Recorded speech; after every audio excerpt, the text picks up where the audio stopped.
Hey guys, welcome to MSV channel. நான் உங்கள் விஸ்வநாதன். நம்ம இன்னைக்கு பார்க்க போகிறது என்னன்னா, ரொம்ப அற்புதமான ஒரு சூப்பரான ஒரு ஸ்டோரியை பற்றி தாங்க பார்க்க போகிறோம். நீங்கள் தம்ப்ளைனில் பார்த்துட்டு தான் உள்ளே வந்திருப்பீங்க. நிச்சயம் வந்துட்டு இது உண்மைதாங்க, 100க்கு 100% உண்மை. இதை ஒரு ஸ்டோரி மூலியமாக ஒருத்தருக்கு நடந்திருக்கக்கூடிய பிரச்சனையை நான் உங்கள்கிட்ட சொல்கிறேன். உங்களுக்கே வந்துட்டு தெரியும் இது எந்த அளவுக்கு வந்துட்டு ஆபத்தானது அப்படின்றது. என்னப்பா, ஒரு வாட்ஸ்அப்பில் ஸ்டேட்டஸ் போடுறது ஆபத்தானதா அப்படின்றது கேட்டிங்கன்னா, நிச்சயம்ங்க. நம்ம வாட்ஸ்அப்பில் ஜஸ்ட் வந்துட்டு ஸ்டேட்டஸ் போடுறோம் அப்படின்னு வந்துட்டு சொல்கிறோம். ஆனால் அந்த ஸ்டேட்டஸை எதுக்காக போடுறோம், யாருக்காக போடுறோம்? யாரோ ஒருத்தருக்கு நம்ம வைக்கக்கூடிய விஷயம் போய் சேரணும். இல்லை யாரோ நிறைய பேருக்கு, அது குடும்பமாக இருக்கலாம், இல்லை குடும்பத்தில் இருக்கக்கூடிய வந்துட்டு ரிலேட்டிவாக இருக்கலாம், அப்படி இல்லைனா வந்துட்டு தன்னுடைய லவ்வராக இருக்கலாம், இல்லை ஃப்ரெண்ட்ஸாக இருக்கலாம், இல்லை ஆஃபீஸாக இருக்கலாம். இந்த மாதிரி விஷயங்களை நம்ம வந்துட்டு வெளிக்காட்டுறோம். அப்போ நம்முடைய மனநிலையவும் நம்ம வந்துட்டு வெளிக்காட்டுறோங்க. நம்ம என்ன, யார், என்ன சுச்சுவேஷனில் இருக்கோம், நம்மளுடைய மைண்ட் செட் எப்படி இருக்குது அப்படின்றத நம்ம எல்லாத்தையுமே வெளி காமிச்சிட்ருக்கோம். இதை சைக்காலஜி தெரிஞ்சவங்க ஈஸியாக வந்துட்டு கண்டுபிடிச்சிருவாங்க. இன்னும் வந்துட்டு உங்களை ஏமாற்றணும்னு நினைக்கிறவங்க அதை விட ஈஸியாக இதை கண்டுபிடிச்சிருவாங்க. அதை தான் ஒரு ஸ்டோரி மூலிமா ஒரு செம்மையாக வந்துட்டு விளக்கம் கொடுக்க போகிறேன்.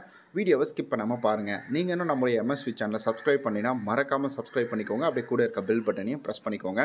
வழக்கம் போல் தான் நான் சொல்லக்கூடிய ஸ்டோரியை உங்களுக்கு பிரெயினில் ஒரு இமேஜ் கொடுத்து அதுக்கு ஒரு விஷுவலேஷன் கொடுங்க. ரொம்ப சூப்பராக அற்புதமாக இருக்கும்.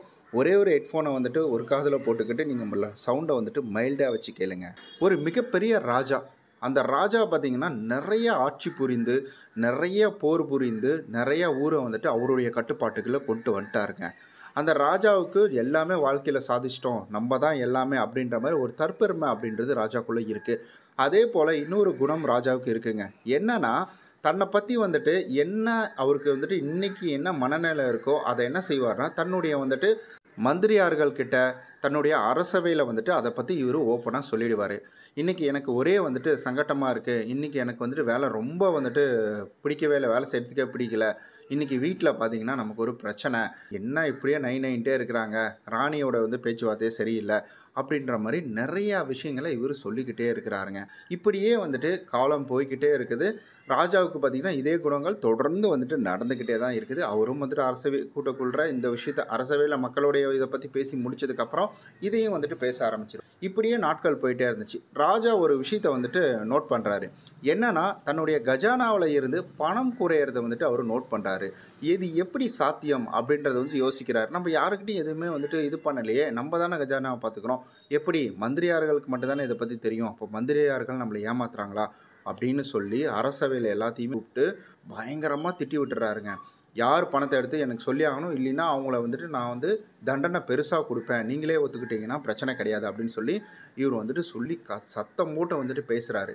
அப்படி சத்தம் போட்டு பேசக்கொள்கிற எல்லாருமே வந்துட்டு ஒரு செகண்டில் வந்துட்டு பயந்துடுறாங்க. பயந்துட்டு, இல்லை மன்னா, நீங்கள் தான் வந்துட்டு இது போல் அந்த நகையை எடுத்து நீங்கள் தான் மக்களுக்கு கொடுக்க சொன்னீங்க, அந்த நகையை எடுத்து நீங்கள் தான் இந்த வேலைகளை செய்ய சொன்னீங்க, நாங்கள் வந்துட்டு நாங்களாக எடுத்து எங்களுடைய சொந்த செலவுக்கு, சொந்த தேவைக்கு நாங்கள் எதுவுமே பண்ணிக்கல அப்படின்னு வந்துட்டு அந்த அரசவையில் இருக்கிற மந்திரியார்கள் வந்து சொல்கிறாங்க. இதை கேட்ட ராஜாவுக்கு கோபம். நான் சொன்னேன்னா எனக்கு தெரியாதா, நான் எப்படி சொல்லுவேன் அப்படின்னு வந்துட்டு சொல்ல. அப்போ அந்த இடத்துல பார்த்திங்கன்னா நிறைய வந்துட்டு நாட்டில், அதாவது பக்கத்து நாட்டுக்காரங்க, எல்லா நாட்டுக்காரங்களும் அந்த இடத்துல வந்திருக்காங்க. அப்போ அந்த இடத்துல ராஜா கிட்ட வந்து ஒருத்தர் சொல்கிறாரு, மன்னா, அன்னைக்கு வந்துட்டு ராணி அவர்கள் உங்கள்கிட்ட சண்டை போட்டாங்க, உங்களை திட்டுனாங்க அப்படின்னு சொன்னீங்கல்ல, அந்த நேரத்தில் தான் மன்னா நீங்கள் வந்துட்டு இந்த ஒரு திட்டத்தை சொன்னீங்க. இது போல் வந்துட்டு மக்களுக்கு இந்த பணத்தை கொடுங்க, இந்த தேவைக்கு வந்துட்டு இந்த பணத்தை, இந்த நகையை எடுத்து நீங்கள் உபயோகப்படுத்திக்கோங்க அப்படின்னு சொன்னீங்க அப்படின்னு சொன்ன உடனே அங்கே இருக்கிற எல்லாருமே வந்துட்டு சிரிச்சிட்டாங்க. சிரித்த உடனே, அதாவது மற்ற நாட்டு மன்னர்கள் எல்லாமே சிரிச்சிட்டாங்க. சிரித்த உடனே இந்த ராஜா கோவம் வந்துருச்சு. எப்படி வந்துட்டு நீ இந்த வார்த்தையை சொல்லலாம், இவனை கொண்டு போய் வந்துட்டு சிறையில் தள்ளுங்க அப்படின்னு வந்து சொல்லி இவரை வந்துட்டு சிறையில் அடைச்சிட்றாங்க. இப்படியே வந்துட்டு நாட்கள் போய்கிட்டே இருக்குது.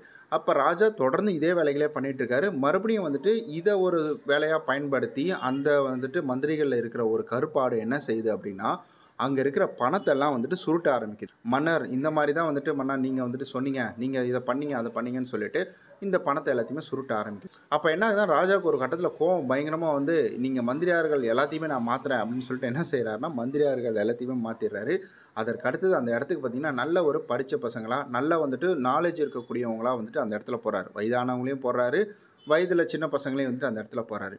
அப்போ அந்த இடத்துல வந்துட்டு ராஜா ஒரு விஷயத்தை எக்ஸ்பிளைன் பண்ணுறாரு. இந்த மாதிரி எனக்கு இந்த பிரச்சனை, அந்த பிரச்சனைன்னு சொல்லக்குள்ள இவருக்கு ரொம்ப நெருக்கமான ஒரு பையனையும் வந்துட்டு இவர் கூட வச்சிருக்கிறாரு. அப்போ அந்த பையன் அந்த இடத்துல ஒரு விஷயம் சொல்கிறான். ராஜா, நீங்கள் வந்துட்டு நான் ஒரு விஷயம் சொல்கிறேன்னு கோவிச்சுக்காதீங்க, தயவு செஞ்சு உங்களுக்கு இருக்கக்கூடிய பர்சனல் பிரச்சனைகளை, தனிப்பட்ட பிரச்சனைகளை நீங்கள் இங்கே வெளியில் கொண்டு வராதீங்க. ஏன்னா இதை வந்துட்டு பயன்படுத்தி நிறைய பேர் இந்த இடத்துல பலன் பெறுறாங்க, நிறைய நல்லவங்களும் தண்டிக்கப்படுறாங்க அப்படின்னு வந்து சொன்ன உடனே ராஜாவுக்கு வந்துட்டு ஒன்றுமே புரியல. என்ன சொல்ல வர, என்னாச்சு அப்படின்னு கேட்கக்கூடாதா. இது போல் நீங்கள் சொன்னதாக சொல்லி நீங்கள் அந்த இடத்துல இருக்கிறீங்க, அதாவது வந்துட்டு உங்களுக்கும் உங்களுடைய மனைவிக்கும் சண்டை வந்துருச்சு அப்படின்னு சொல்லிட்டு நிறைய பேர் என்ன பண்ணுறாங்கன்னா, ராஜா வந்துட்டு என்ன இந்த பொருளை எடுத்து செலவு பண்ண சொன்னார், நான் எனக்கு எப்படி தெரியும் ராஜாவுக்கும் மனைவிக்கும் இந்த மாதிரி சண்டை வந்திருக்கிறது அப்படின்னு சொல்லிட்டு என்ன பண்ணுறாருன்னா, அங்கே இருக்கிற நகைகள் எல்லாமே எடுத்துகிட்டு. இப்படியே தொடர்ந்து வந்துட்டு நடந்துக்கிட்டே இருக்குது. இப்படி தொடர்ந்து நடந்துக்கிட்டே இருந்தது ராஜா. நான் இதை பார்த்துட்டு தான் உங்கள்கிட்ட சொல்கிறேன். அதே போல் வந்துட்டு அந்த மந்திரியாரை நீங்கள் சிறையில் அடைச்சிங்க. அந்த மந்திரியார் மேலே எந்த தவறும் கிடையாது. நானும் அந்த அரசவையில் இருந்தேன். அந்த இடத்துல நீங்கள் தான் வந்துட்டு இந்த ஒரு சட்டத்தை சொன்னீங்க. இது போல் இந்த நகையை எடுத்து இவங்களுக்கு கொடுங்க அப்படின்னு வந்து சொன்னீங்க. இந்த ஒரு பணத்தை எடுத்து இந்த வேலையை பாருங்க அப்படின்னு சொன்னீங்க அப்படின்னு சொன்ன உடனே ராஜாவுக்கு வந்து அந்த இடத்துல ஒரு யோசனை. சரி, ஓகே, அந்த மந்திரியாரை விடுவிச்சிட சொல்லுங்கள். யார் தப்பு பண்ணாங்களோ அவங்களே சிறையில் அடைக்க சொல்லுங்கள் அப்படின்னு வந்துட்டு மந்திரியார், அதான் ராஜா வந்துட்டு சொல்லிடுறாரு. இதை கேட்ட அந்த ரொம்ப நெருக்கமான பையன் என்ன சொல்கிறாருன்னா, இல்லை ராஜா, தப்பு வந்துட்டு உங்கள் மேலேயும் இருக்குது. அதாவது எந்த அளவுக்கு வந்துட்டு தவறு செய்கிறது தவறோ, அதே போல் அந்த தவறு செய்கிற தூண்டுதலும் வந்துட்டு ஒரு தவறு தான். நீங்கள் தான் அதற்கான வாய்ப்புகளை நீங்கள் கொடுத்தீங்க. நீங்கள் உங்களை பற்றின ரகசியங்களை சொல்லாமல் நீங்கள் ரகசியமாக வச்சுருந்தீங்க அப்படின்னா இன்றைக்கி மற்ற நாட்டில் வந்துட்டு உங்களுடைய பேர் கெட்டு போயிருக்காது. அதற்கான சந்தர்ப்பங்களை நீங்கள் தான் வந்துட்டு கொடுத்துருக்கிறீங்க அப்படின்னு சொன்ன உடனே ராஜாவுக்கு ஒரு விஷயத்தில் புரிய ஆரம்பிக்குது. அப்போ நம்ம மேலே தவறு இருக்குது. நம்மளை பற்றின ரகசியங்களை நம்ம ரகசியமாக வச்சுக்காமல் வெளியில் சொன்னது நம்மளுடைய தவறுன்னு ராஜா வந்துட்டு உணர்றாருங்க. இப்போ இந்த ஸ்டோரியில் உங்களுக்கு ஒரு விஷயம் தோணும். நான் என்ன ராஜாவா, எங்கிட்ட என்ன நகை இருக்குது, எங்கிட்ட என்ன பொருள் இருக்குது, யார் என்ன இதை வந்து எடுத்துக்க முடியும் அப்படின்றத வந்துட்டு நீங்கள் யோசிக்கலாம். ஒரு விஷயத்தை நல்லா புரிஞ்சுக்கோங்க. அதாவது உங்களுக்குள்ள என்ன இருக்குது அப்படின்றத வெளியில் யாரும் தெரிஞ்சுக்கக்கூடாது. அதுதான் ரகசியம். இப்போ என் மனசில் என்ன இருக்குது, என்ன மனநிலையில் இந்த வீடியோவை ரெக்கார்ட் பண்ணிகிட்ருக்கேன் அப்படின்றது உங்களுக்கு தெரியாது. அந்த மனநிலையை நான் உங்கள்கிட்ட சொல்லிட்டேன் அப்படின்னா நீங்கள் என்ன பண்ணுவீங்க. இப்போ நான் வந்துட்டு ரொம்ப கோவமாக இருக்கேன், ஆஃபீஸில் வந்துட்டு ரொம்ப டென்ஷனாக இருந்துச்சு, அந்த ஒரு கோவத்தில் வந்துட்டு நான் இப்போ வீடியோ எடுத்துகிட்ருக்கேன் அப்படின்னு ஆரம்பத்திலே சொல்லி நான் வந்துட்டு ஒரு விஷயத்தை கொண்டு வரேன்னா, உங்களுடைய மூளை என்ன செய்யும்னா ஒவ்வொரு விஷயங்களை க்ரியேட் பண்ணும். நான் இங்கே ஒரு விஷயம் சொல்கிறேன் அப்படின்னா, இப்போ வந்துட்டு ஆஃபீஸை பற்றி ஒரு குறைகள் சொல்கிறேன் அப்படின்னா, இப்போ ராஜாவை பற்றி ஒரு குறை சொல்கிறேன்னா, இவனுக்கு வந்துட்டு மன்னர்கள் அப்படின்னாலே பிடிக்காது, அதாவது மேலே இருக்கிறவங்கனாலே பிடிக்காது அப்படின்ற ஒரு ஜட்ஜ்மெண்ட்டை கொண்டு வந்து கொடுக்கும். நான் ஆஃபீஸில் சண்டைலாம் போட மாட்டேன், எப்போவுமே வந்துட்டு ஜாலி டைப் தான். சரி, ஓகே. இந்த மாதிரி வந்துட்டு ஒரு ஜட்ஜ்மெண்ட்டை வந்து நீங்கள் பண்ணுறது வேறு. அதே போல் உங்களை சுற்றி இருக்கிறவங்க, நீங்கள் வேலை செய்கிற இடத்துல இருக்கிறவங்க அப்படின்றவங்க பார்த்திங்கன்னா ஜட்ஜ் பண்ணாங்கன்னா அது உங்களுக்கு நாளைக்கு ஒரு பிரச்சனையாக வரும். எப்போ பாரு நீங்கள் சண்டை போடுற ஸ்டேட்டஸாகவே வச்சுட்ருக்கீங்க, இல்லை எப்போ பாரு வந்துட்டு வெளியில் போகிற ஸ்டேட்டஸாகவே வச்சுட்ருக்கீங்க. டக்குன்னு உங்கள் வீட்டில் ஒரு உடம்பு சரியில்லை, அப்போ நீங்கள் ஒரு லீவ் கேட்குறீங்க. அப்போ வந்துட்டு இதை பார்த்துட்டு இருக்கக்கூடிய உங்களுடைய ஆஃபீஸில் இருக்கவங்க என்ன சொல்லுவாங்க, இவன் பொய் சொல்லி லீவ் போட்டு இவன் எங்கே போவான், ஜாலியாக வந்து ஊர் சுற்ற தான் போவான் அப்படிம்பாங்க. இந்த இடத்துல உங்களுடைய மனநிலை அவங்களுக்கு தெரியுது. நீங்கள் அடிக்கடி ஊர் சுற்றுவீங்க, அடிக்கடி வெளியில் போவீங்க அப்படின்றது. இது மட்டும் தானா அப்படின்னு கேட்டிங்கன்னா, நிறைய பேர் பிஸ்னஸோட வந்துட்டு ஐடியாஸை இந்த மாதிரி ஷேர் பண்ணி அவங்களுடைய வாழ்க்கையை இழந்திருக்கிறாங்க.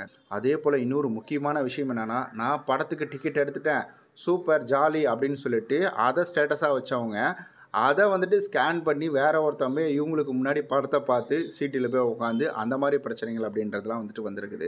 ஸோ ஸ்டேட்டஸ் வைக்கிறது உங்களுடைய மனநிலையை நீங்கள் சொல்கிறீங்க. நான் இப்போ கோவமாக இருக்கேன், நான் சந்தோஷமாக இருக்கேன், நான் வந்துட்டு ரொம்ப ப்ளசண்ட்டாக ஃபீல் பண்ணுறேன், நான் ரொம்ப வந்துட்டு கைண்டாக இருக்கிறேன். இந்த மாதிரி உங்களுக்குள்ளே இருக்கிற விஷயங்களை நீங்கள் அப்படியே வெளிக்காட்டுறீங்க. இதுக்கு நீங்கள் போய் ஒரு மைக் எடுத்துகிட்டு போயிட்டு ஸ்ட்ரீட்டில் போட்டு நீங்கள் வந்து சொல்லிடலாம், நான் இப்போ சந்தோஷமாக இருக்கேன், நான் இப்போ ஜாலியாக இருக்கேன் அப்படின்னு. அதனால் எப்போவுமே சரி, ஒரு ஸ்டேட்டஸை எதுக்காக வந்துட்டு பயன்படுத்துகிறோம் அப்படின்றது வந்துட்டு நம்மளுடைய டைமை வேஸ்ட் பண்ணுறதுக்காக தான் நம்ம பயன்படுத்துகிறோம். அதனால் உங்களுடைய பிஸ்னஸ்க்காக யூஸ் பண்ணிக்கோங்க. நிறைய பேர் நான் பார்த்துருக்கேன், இந்த துணி கடையில் இந்த துணி நல்லாயிருக்கும், இந்த துணியை நீங்கள் யூஸ் பண்ணிக்கோங்க அப்படிம்பாங்க. இல்லை அவங்களுக்கு பிஸ்னஸ் சம்மந்தப்பட்ட விஷயங்களை வந்துட்டு ஸ்டேட்டஸாக வைப்பாங்க. பட் இந்த சோஷியல் மீடியா வந்ததே அதுக்காக தான், அவங்களுடைய பிஸ்னஸை க்ரோத் பண்ணிக்கணும், மற்ற பீப்புள்கிட்ட பேசணும் அப்படின்றதுக்காக தான். அதனால் ஸ்டேட்டஸ் போட்டு உங்களுடைய டைமை வேஸ்ட் பண்ணாதீங்க. ஸ்டேட்டஸை உங்களுக்கு தகுந்த மாதிரி உங்களை சுற்றி இருக்கிற விஷயங்களை உங்களுக்கு ஃபேவராக இருக்கிற மாதிரி வந்துட்டு பயன்படுத்திக்கோங்க. அதுக்காக தான் இந்த வீடியோ. நானும் வந்துட்டு பெருசாக ஸ்டேட்டஸ்லாம் வைக்கிறதில்ல. ஒரு 2 நாளைக்கு முன்னாடி தான் ஹாப்பி பர்த்டே வச்சேன். சரி, ஓகே நண்பர்களே. ஸோ இந்த வீடியோ உங்களுக்கு கண்டிப்பாக பிடிச்சிருக்கும் அப்படின்னு நம்புகிறேன். பிடிச்சிருந்தா ஒரு லைக் ஒன்று கொடுத்துருங்க. உங்களுடைய கருத்துக்களை கமெண்ட்டில் சொல்லிடுங்க. இந்த வீடியோவை யாருக்கு ஷேர் பண்ணால் நல்லாயிருக்கும் அப்படின்னு நினைக்கிறீங்களோ அவங்களுக்கு இந்த வீடியோவை ஷேர் பண்ணி கொடுங்க. நம்ம நாளைக்கு இது போல் ஒரு சூப்பரான ஒரு வீடியோவில் சந்திக்கலாம்.